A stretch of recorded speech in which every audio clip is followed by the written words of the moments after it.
4 माह के चतुर्मास के लिए 49 साल बाद परम पूज्य मातृ हृदया अमित गुणाश्री महाराज का शाजापुर जिले के शुजालपुर में आगमन हुआ है। बता दें कि 2 जुलाई को सिटी क्षेत्र में महाराज साहब के प्रवचन होंगे, जहां शुक्रवार को खबर मध्य प्रदेश छत्तीसगढ़ के संवाददाता दीपक सक्सेना ने अमित गुणाश्री महाराज से चर्चा की, जिसमें उन्होंने वर्तमान में हो रही धर्म में राजनीति और धर्मांतरण पर चिंता जाहिर की है। साथ ही इसमें युवा पीढ़ी को भटकाने की वजह मोबाइल और टीवी को बताया है। वहीं समाज को सात्विक और नश्वर जीवन जीने का संदेश दिया है। लगभग 49 वर्षों के बाद शुजालपुर में महाराज साहब का मंगल प्रवेश हुआ है। महाराज साहब परम पूज्य मातृ हृदया अमित गुणाश्री जी महाराज साहब से आज खबर मध्य प्रदेश ने विभिन्न विषयों पर चर्चा की है।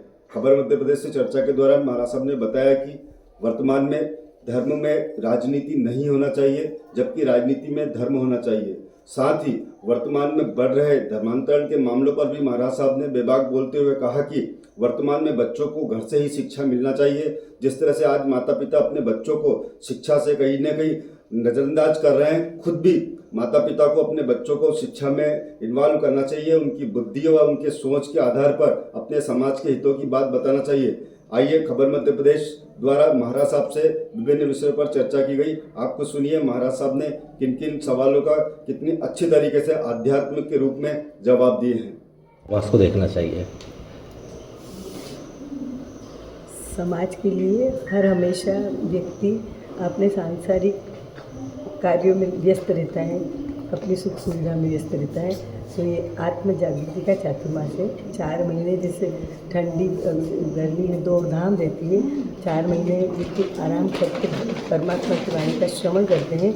तो परमात्मा की वाणी श्रवण करने से जीवन में अपनी आत्मा का उत्थान कैसा होता है, क्योंकि लक्ष्य तो जड़ के प्रति हमारा जो है उससे हटके चैतन्य आत्मा के प्रति, आत्मा के कर्तव्य क्या है, अपना दायित्व क्या है, समाज के लिए क्या है, धर्म के लिए क्या है, राष्ट्र के लिए क्या है, ये सारी जानकारी चातुर्मास के अंदर परमात्मा की वाणी के माध्यम से मिलती है। सांसारिक जीवन छोड़ के आपने ये त्याग तपस्या का मार्ग क्यों चुना? क्योंकि संसार में कहीं पर सुख है ही नहीं। अगर होता तो भगवान महावीर इतने महापुरुष जो इस मार्ग पर क्यों जाते? उनके पास कितना वैभव था, राज रिद्धि सुख समृद्धि सब कुछ थी, फिर भी संसार के अंदर कहीं भी सुख नहीं है। जो चीज़ जहाँ नहीं है वहाँ मिलने का हम प्रयास करते हैं तो व्यर्थ ही होता है वो प्रयास। और यह संयम लेने के बाद, इस मार्ग के आने के बाद जो सुख मिलता है वो ऐसा होता है जिसे कभी कोई लूट नहीं सकता, छीन नहीं सकता, उसकी कोई इशारा नहीं कर सकता। वो सुख कभी आने के बाद जाता नहीं है। और संसार में जो सुख मिलता है वो तो केवल सुखाभास होता है, कुछ क्षण के लिए होता है, फिर उसके पीछे दुख की परंपरा होती है। धर्म की सही परिभाषा क्या है? धर्म होता है जो दुर्गति से पड़ती हुई आत्मा को धारण करे।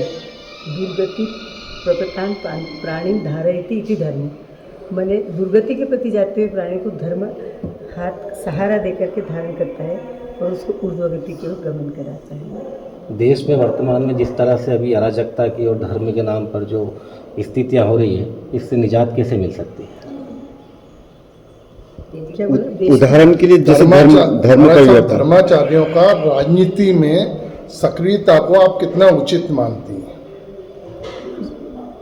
धर्म के अंदर आजकल राजनीति घुस गई है। राजनीति में धर्म होता है वह ठीक होता है, बट धर्म के अंदर जो राजनीति आ जाती उससे सालेते विधवाद वितंडावाद, और हर व्यक्ति धर्म के नाम पर, समाज के नाम पर खुद का ही मतलब ऊंचा दिखाना चाहता है और उसके पीछे चाहे धर्म का, समाज का, देश का, राष्ट्र का नुकसान हो उसको भी सहन नहीं करता है। अपना स्वार्थ सिद्ध हो जाता है, उसके पीछे लगा रहता है, इसलिए इतनी अराजकता फैली। आप कितना उचित मानती हैं धर्माचार्यों का राजनीति में प्रवेश को?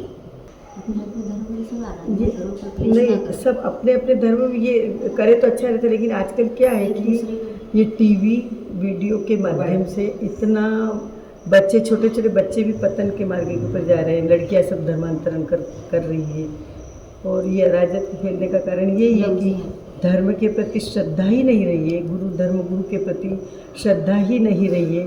दिन भर ऐशो आराम, एट ड्रिंक एंड बी मेरी एंड वो घूमना फिरना, बस टीवी मोबाइल पे लगे रहना, तो इसको देख देख करके छोटे छोटे बच्चे भी मतलब बिगड़ रहे हैं। क्या संत समाज को इसमें आगे आना चाहिए? क्या संत, जो समाज के मार्गदर्शक हैं, संत समाज है, वो क्या इसमें आगे आना चाहिए, लोगों को समझाइए? सामाजिक जो विकृति पैदा हो गई है उसे दूर करने के लिए उसके लिए कितना प्रयास करते हैं संत लोग भी, शिविर लेते हैं बड़े बड़े हर स्थान पर प्रवचन वगैरह देते हैं, लेकिन आजकल की युवा पीढ़ी आने को कम तैयार होती है क्योंकि माता पिता ने भी उनको ऐसे संस्कार नहीं दिए। संस्कार विहीन यांत्रिक का में रुकावट होनी चाहिए, क्योंकि निमित्त मिलेगा तो हर कोई कुआं सामने तो गिरेगा ही से। कुछ रुकावट तंत्र की ओर से भी, राज्य की ओर समाज से को भी आप होना क्या चाहिए। संदेश देना चाहते हैं? बस समाज को हम यही संदेश देना चाहते हैं कि केवल शरीर लक्षी जड़ लक्षी जीवन नहीं जीते हुए जो शाश्वत है, नश्वर के पीछे हम पढ़ें, जो सब कुछ छोड़ के जाना उसके पीछे पढ़ें, उसके प्रति ईश्वर के प्रति जो शाश्वत तत्व है उसके प्रति आप लक्ष्य जागरूक कीजिए और आत्मा को परमात्मा बनाइए। ये जन्म इतना दुर्लभ मिला है कि यहाँ हम सब कुछ कर सकते हैं, ऐसी और कोई गति नहीं है कि जहाँ से जाकर हम अपना आत्मा का विकास कर सके, कुछ साध सके, सोच सके, समझ सके, कोई ऐसी गति नहीं है। ये एक मनुष्य जन्म, इसके लिए हमारे महात्माओं ने, ऋषि महर्षियों ने इतने सारे शास्त्रों की ग्रंथों की रचना करी है। जीवन कैसे जीना, इस सारी आर्ट ऑफ लाइफ की सारी जो कलाएँ बताई, वो सारे सुन करके हमारा जीवन ऐसा सुपर बनाए कि ये हमारा जन्म जीवन सफल बन जाए। धन्यवाद। शुजालपुर से दीपक सक्सेना की रिपोर्ट।